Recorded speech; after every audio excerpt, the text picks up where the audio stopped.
اللہ نے اہل ایمان سے کہا اگر تم کافروں کی مانتے ہی چلے گئے تو وہ تمہیں مسلمان نہیں رہنے دیں گے۔ اگر تم کافروں کی مانتے ہی چلے گئے، اس لیے کہ ان کے ہاں تو منوانے کی حد ہی کوئی نہیں ہے، ڈو مور کہتے ہیں، ڈو مور، آگے اور آگے اور آگے، تو وہاں تو کوئی حد ہی کوئی نہیں ہے نا۔ فرمایا وہ تمہیں کافر بنا کے چھوڑیں گے۔ پھر اللہ رب العزت نے اہل ایمان کو تلقین فرمائی، تمہاری اجتماعی طاقت کے دو اصول ہیں، مسلمانوں کی اجتماعی طاقت کے دو اصول ہیں، ایک آپس کا اتحاد اور دوسرا تقوی۔ ایک آپس کا اتفاق اور دوسرا تقوی، یہ مسلمانوں کی طاقت کے بنیادی اصول ہیں۔ اور ساتھ یہ بھی فرمایا کہ ساری امت مسلمہ اگر اکٹھی ہو سکتی ہے تو اس کی بنیاد صرف اور صرف اسلام ہے۔ وطن علاقہ زبان سرحدیں، یہ جتنی وحدتیں ہیں جس پر لوگوں کو اکٹھا کیا جاتا ہے، پس پردہ اس میں مسلمانوں کے لیے تفرقہ ہے، پس پردہ اس میں مسلمانوں کے لیے نفرتیں ہیں، پس پردہ اس میں مسلمانوں کے لیے تقسیم ہے۔ ساری دنیا کا مسلمان اگر اکٹھا ہو سکتا ہے وہ صرف اسلام کی بنیاد پر اکٹھا ہو سکتا ہے۔ شاید مسلمانوں کو تو اس کا احساس نہیں ہے، کفار کو خوب احساس ہے، اس لیے وہ مسلمان معاشرے میں اپنی ساری توانائیاں اس پہ لگاتے ہیں کہ مسلمان معاشرے سے اسلام کا بیج مٹ گیا، پھر انہیں کوئی چیز آپس میں متحد نہیں کر سکتی اور ان کی اجتماعی طاقت کبھی اکٹھی نہیں ہو سکتی۔ اور جب اسلام ہرا بھرا تھا تو بلال حبشہ سے اور صہیب روم سے اور سلیمان فارس سے اور مدینہ کے گلیوں میں یوں لگتے جیسے سب ایک ماں باپ کی اولاد ہے۔ اور میرے گھر سے اسلام کیا نکلا ہے؟ برادری بھی ایک ہے، خاندان بھی ایک ہے، زبان بھی ایک ہے، ماں باپ بھی ایک ہیں، اولاد ایک نہیں ہے۔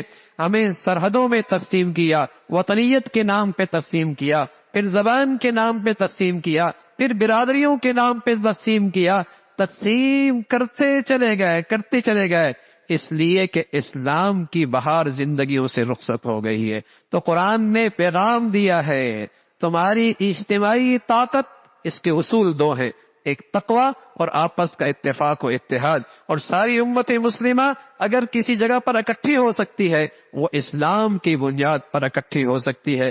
اس لیے اسلام معاشرے میں ہرا بھرا رہے اور اس کی تازگی رہے تو ایک طبقہ تم میں ایسا بھی ہو جس کا کام ہی اسلام کی خدمت ہو، ایک طبقہ تمہارے میں ایسا بھی ہو جس کا کام ہی صرف اسلام کی خدمت ہو۔ لیکن لوگ سمجھتے ہیں یہ بھی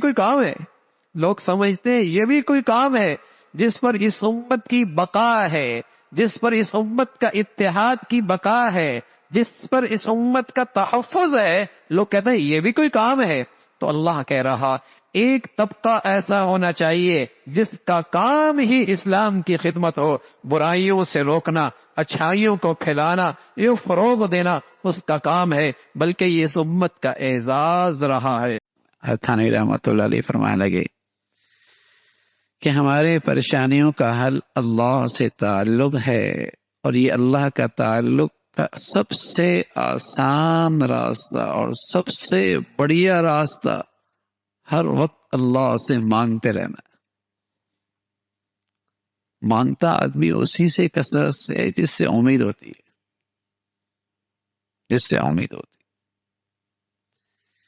ہر وقت ہر چیز اللہ سے مانگے، چھوٹی یا بڑی، ہر چیز اللہ سے مانگنے کی عادت بنائے، چلتے چلتے اٹھتے بیٹھتے اللہ سے مانگے،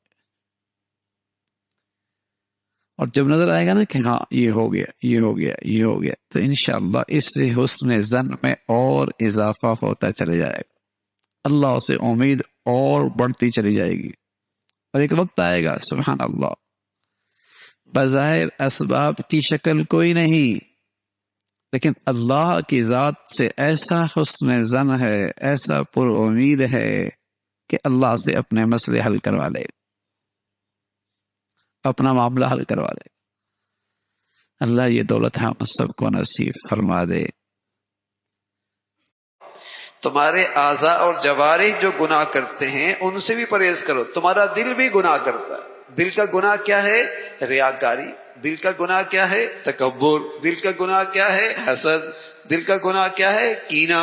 دل کا گناہ کیا ہے؟ بغض. دل کا گناہ کیا ہے؟ دنیا پرستی، حب جاہ، حب مال. یہ دل کے بھی گناہ.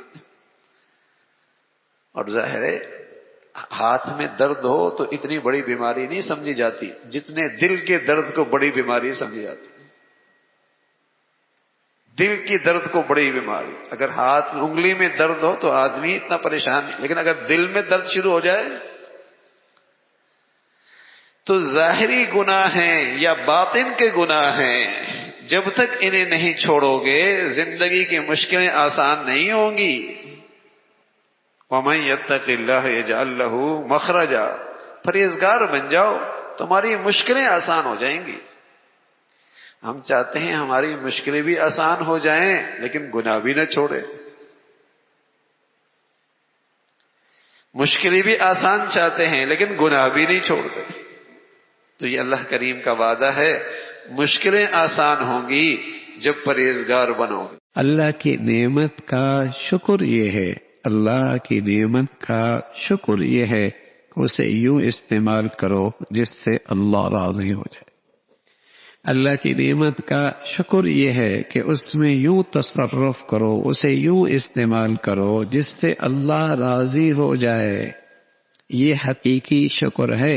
ایک ہے نا زبان سے الحمدللہ، ایک ہے دل کی کیفیت کہ میں تو اس لائق ہی نہیں تھا، اللہ نے اپنا فضل فرما دیا، یہ نعمت دے دی ہے.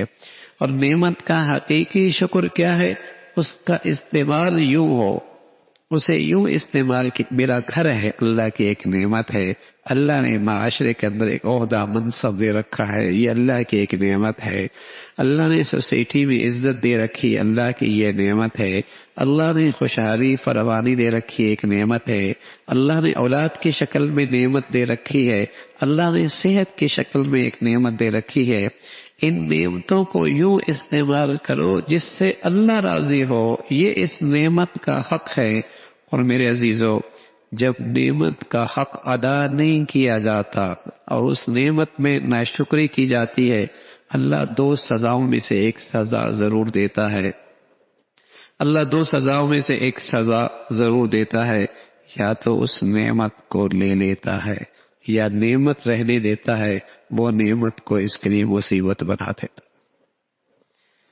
اگر اس نعمت کا یہ حقیقی شکر نہ ہو کہ اس نعمت میں اللہ کو راضی کرنا ہے، اسے یوں استعمال کرنا ہے جس سے وہ راضی ہو، اگر یہ شکر اس نعمت میں نہ ہو، اللہ 2 مصیبتوں میں سے ایک مصیبت میں مبتلا کرتا ہے.